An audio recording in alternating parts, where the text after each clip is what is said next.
ternyata kambing yang melihat serigala itu meninggal karena dia terus mungkin melihat ada ancaman atau bahaya daripada si serigala. Padahal si serigala itu sendiri nggak bisa bakal menangkapnya atau memakannya. Dia meninggal. Dan ternyata si kambing yang satu lagi yang dikurung, yang nggak melihat serigala, dia sehat-sehat saja, baik-baik saja. Nah, Assalamualaikum. Selamat datang di channel YouTube Dian Kora. Jangan lupa like dan subscribe. Saya doakan kalian semuanya diberikan kesehatan dan rezeki yang cukup. Amin. Ketemu lagi bersama saya Dian Kora. Kali ini saya Dian Kora akan berbagi masa-masa isoman, yaitu isolasi mandiri. Saya dinyatakan positif COVID tanggal 26 ya, hari Sabtu. Katanya saya sebelumnya kan sakit tuh, nggak bisa ngomong sampai 3 harian, terus panas, si hidungnya itu meler terus. Untuk itu saya itu sebelumnya akhirnya saya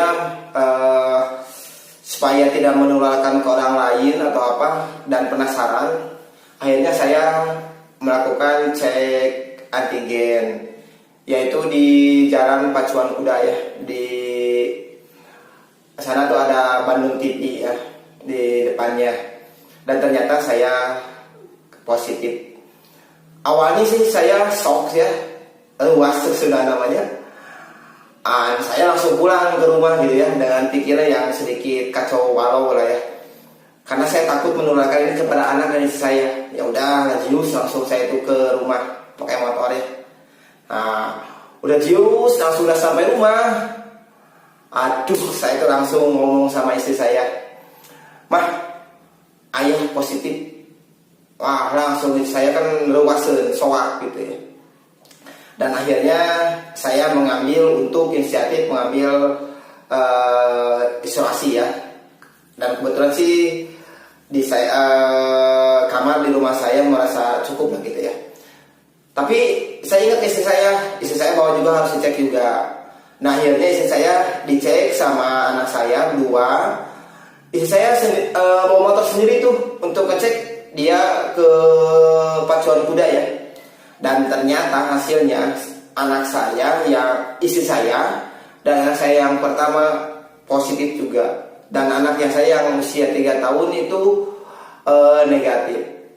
Istri saya itu di telepon ya nangis gitu. Mungkin dia pertama sama kayak saya, shock juga, shock tidak lewas ya.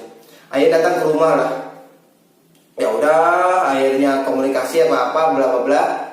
Akhirnya saya laporan ke RT sama laporan ke kantor.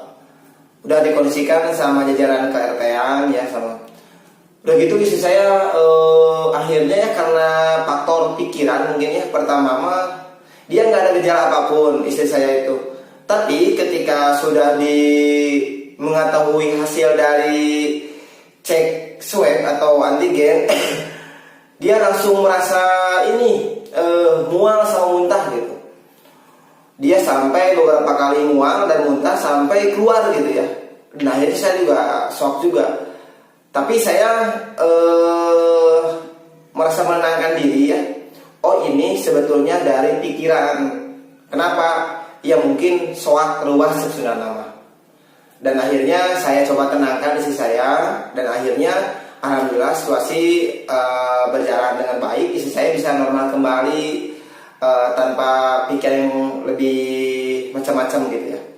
Pada dasarnya COVID itu benar ada ya. Dan mungkin juga ini udah dari dulu sih ada. Hanya saja sih namanya aja mungkin sekarang aja yang tren COVID-19. Karena kan itu kan di 2011. Bagaimana sih cara saya menyikapi COVID yang diterima sama saya? Saya sendiri sih pernah lihat video ya dari, kalau nggak salah dari Ali Ginanjar ya, bahwa di sana Alkisah Indusina ya,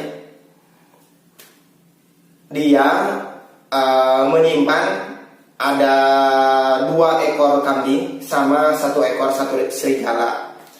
2 ekor kambing ini dipisah ya. Yang satu kandang dia melihat si serigalanya, dengan kenangan berbeda ya. Yang satu lagi kambing tanpa melihat si serigala. Dan ternyata dengan berangsurnya terus waktu, ternyata kambing yang melihat serigala itu meninggal karena dia terus mungkin melihat ada ancaman atau bahaya daripada si serigala. Padahal si serigala itu sendiri nggak bisa bakal menangkapnya atau memakannya. Dia meninggal. Dan ternyata si kambing yang satu lagi yang dikurung, yang nggak melihat serigala, dia sehat-sehat saja, baik-baik saja. Nah, saya bisa ambil kesimpulan intinya mindset kitanya gitu, pikirannya kita itu berarti harus tenang dulu gitu. Sama halnya dengan kisah tadi si kambing dengan serigala. Nah, akhirnya saya mencoba untuk menenangkan diri. Yang pertama mungkin saya berserah diri dulu kepada Allah ya, bahwa ini ikhlas lah. Sudah nama ikhlas yang bahwa ini benar-benar udah takdir dari Allah. Terus apa sih yang saya rasakan? Kalau saya sendiri sih merasakan gejalanya yang tadi ya, pusing gitu ya, pusing mikiran target banyak gawe, terus baliden si hidungnya melel, ininya sempat gak bisa ngomong, dan sekarang batuk-batuk kering.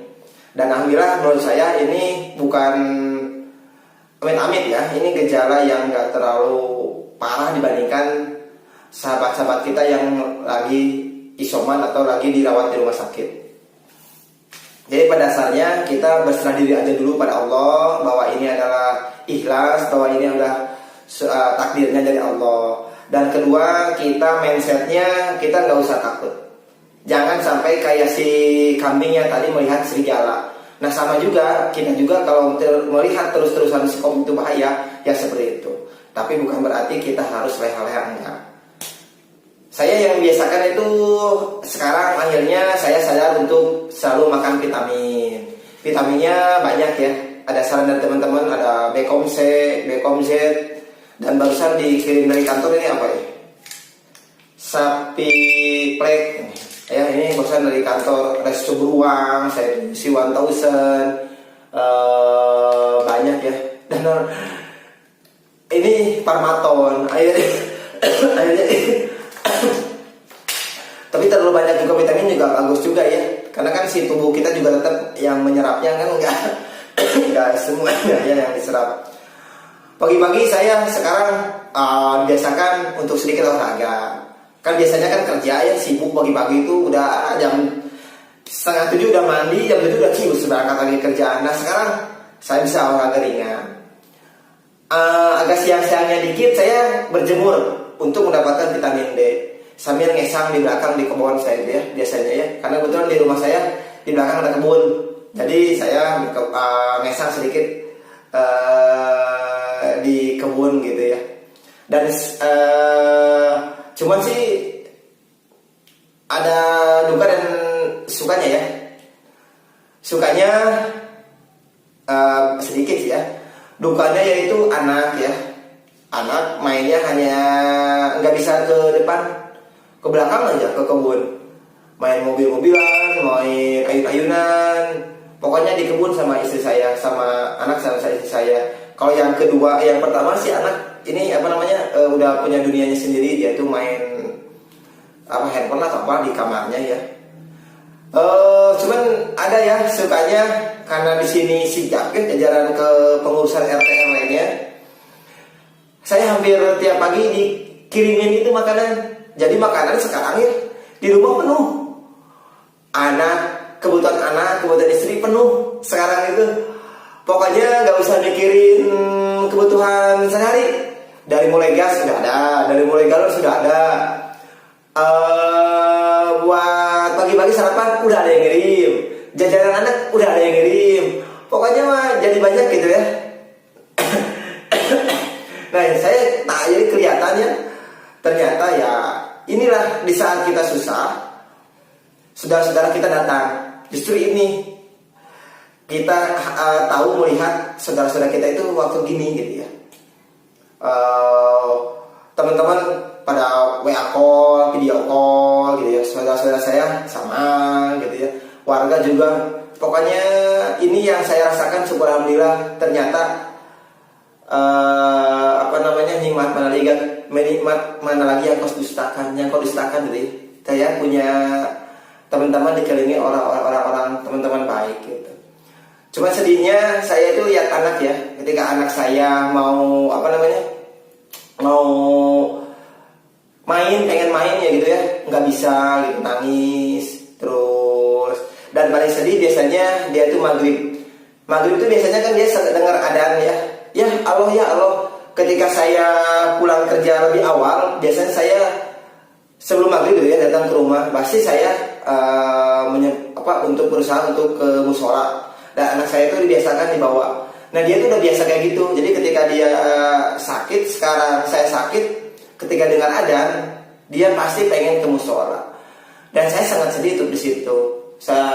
Tadinya kan saya juga kadang-kadang suka adzan. Ketika dengar dengar adzan tuh gimana gitu.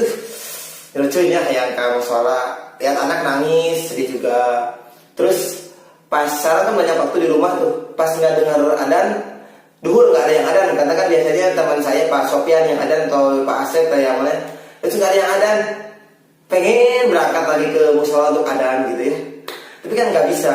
Ternyata benar-benar harus bersyukur ketika kita sehat. Nah, untuk teman-teman yang masih sekarang posisinya sehat, jagalah kondisi teman-teman, jaga prokes. Karena kalau udah sakit mah nggak enak juga. Isi saya mual-mual muntah kan hari uangnya. Alhamdulillah yang bungsu mah normal-normal saja gitu ya, sehat-sehat saja. Dan yang kedua juga hanya batuk aja. Terus saya tinggal batuk kering. Syukur alhamdulillah kan nggak parah gitu kan si ini efeknya. Coba kalau parah, amit kan? Iya, seperti itu ya. Jadi suka duka saya itu yang tadi ya. Terus sih apa aja sih ya biasanya sih yang saya siapin ketika saya pas pertama isoman ya, saya siapin sih obat biasa ya. Ada obat penurun panas, yaitu Sanmol kalau saya itu. Obat penurun panas, OBH udah saya siapin, vitamin sama saya udah siapin. Susu juga ya. Kalau susu sekarang saya bukan beli, udah pada dikirim sama warga, sama keluarga, sama teman-teman yang dari kantor ya, udah sama saya dikirim. Terus madu juga ya. Alhamdulillah madu kebetulan ada Ridwan, ada yang ngirim juga ke saya. Nah, karena kan terus vitamin C juga udah ada, minyak kayu putih. Saya itu untuk mengurangi dampak agak sedikit di badannya, saya itu ini menguapkan diri ya, biar menghirup banyak uap gitu. Terus kalau kayu putih itu bisa ditempelin di sini ya. Tuh di sini itu enak juga. Ada juga saya biar air dipanasin, terus ditetesin, terus diginiin uapnya, itu enak juga. Maka kayu putih itu harusnya ada ya, apalagi ya. Nah, itu menghirup uap ya. Masker medis siapin ya. Masker medis, kalau saya sih dikirim sama Pak RT ya, Mas Bro itu ya. Kalau sembako ya itu mah harus ya, sembako mah emang perlu banget. Ini juga saya sama warga dibantu untuk sembakonya. Dan vitamin D, nggak lupa vitamin D. Kalau vitamin D itu ya tadi berjemur itu ya. Terus tensi untuk ngecek sini tuh tensimeter itu apa ya? Saya tuh punya di sini, bau ketek gitu ya. Jadi tiap pagi saya mungkin laporan ke kantor, suhu saya berapa, gejala demam enggak, batuk-batuk enggak, pilek enggak. Nah, itulah saya juga laporan juga ke Satgas RT juga. Nah, itu mungkin harus ada ya teman-teman. Semoga saja teman-teman yang enggak terpapar jangan sampai terpapar, dan teman-teman yang lagi terpapar nggak usah khawatir. Ternyata saya juga alhamdulillah ya, mudah-mudahan secepatnya sehat ya. Karena kemarin terakhir saya tanggal 26 ada hasil negatif. Sebenarnya saya PCR ya. Ternyata baru Rabu kemarin ya, hasilnya ternyata nilai CT-nya 23. Tadinya mungkin harus 30 ke atas atau 35 ya. Jadi katanya bahwa saya itu masih punya virusnya masih berbahaya, bisa menularkan. Nah, jadi teman-teman yang masih sehat, jaga kesehatan, jaga prokes, biar sampai nggak kena keluarga teman-teman. Ternyata ini dibilang penyakit murah, nggak murah juga. Ya, ini penyakit mahal loh. Penyakitnya mahalnya apa coba? Saya ketika cek swab atau antigen, saya 4 orang. Emang saya sama kantor biayain ya, tapi saya kan tetap aja harus membas ya. Satu orangnya 245.000, bayangin. Saya 4 orang tuh. PCR aja kan 9,5, mulai dari 6,5 atau berapa ya? PCR aja kan contohnya di Bandung TV itu 910.000 ya. Bayangin kalau 4 orang, itu kan mahal juga kan. Nah, ini dikatakan penyakit mahal ya mahal. Kenapa? Ya 2 minggu lah isoman gitu ya, 14 hari gitu isoman. Kita nggak bisa kerja, nggak bisa apa-apa. Mending saya masih ada gaji gitu ya. Coba bayangin kalau yang nggak punya gaji, mesti isoman di rumah, diem, pendapatan dari mana gitu ya. Makanya teman-teman yang masih sehat, jagalah kesehatan ya. Jaga, jangan sampai kena. Kasihan kalau udah kena mah gitu. Dan saya alhamdulillah minta doanya ya teman-teman, semoga saya bersama keluarga dan anak saya, istri saya, semuanya pada sehat, pulih kembali. Terima kasih teman-teman, inilah sekilas saya untuk suka duka saya di saat isoman. Semoga saja bisa diambil ya hikmahnya dari omongan saya ini ya. Jangan lupa saya, walaupun saya sakit, saya masih coba bikin konten ya. Jangan lupa dukung channel saya biar bisa berkembang. Jangan lupa like, komen, dan subscribe. Terima kasih teman-teman untuk masih gabung bersama saya Dian Kora. Assalamualaikum warahmatullahi wabarakatuh. Sehat-sehat semuanya.